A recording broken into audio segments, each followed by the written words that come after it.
Onko se niinku Korsoa? Se on Korson suuraluetta. Onko se vittu perustamassa jotain suurkorsoa? On aika varma, että Vantaan kaupunki ei ole mukana tossa.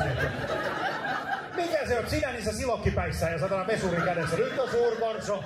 Ensin lähtee Metsola-alue, sen jälkeen vallataan Kerava. Siinähän se menee. Suurkorso. Aika vitu hieno. Mä voin tulla joskus ulkoministeriksi sinne niin.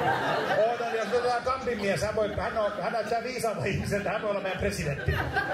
Ootko sä viisas? Toivottavasti. Mitä sä teet työksessä muuten? Mä oon konsultti. Sä oot konsultti? Ihan vitun siisti. Me ei edes tiedetä korsolaisenkaan, mitä se tarkoittaa. Hän on konsultti. Joo, se on meidän sulttaani tästä lähtien. Se on. Korson sulttaani, nimenomaan.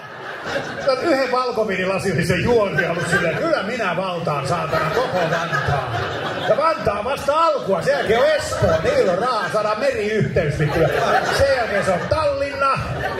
Siitä pikkasen oudosti, niin hypätäänkin itärajalle ja vittu Putin on menetetty. Se on seuraava. Ihan vitun hyvä. Ukraina kuule, ne pistää sun... Sulttaanilla on hyvä meininki. Sulttaanilla on hyvä meininki. Oli vittu mullakin ennen kuin se keskeytit. Tää tuli ihan vitun hyvä. Me oltiin just kuule päättämässä Ukrainan sota tässä näin. Niin kuin vitun hyvin meni tässä näin. Tiiäksä, ei mitään ongelmaa. Niin sä oot silleen, hei. Sulttaanilla on hyvä meininki. Sulttaani on istunut vittu hiljaa viimeiset 5 minuuttia. Tiiäksä, tyhjä olut kädessä. Sulttaanilla ei ole hyvä meininki.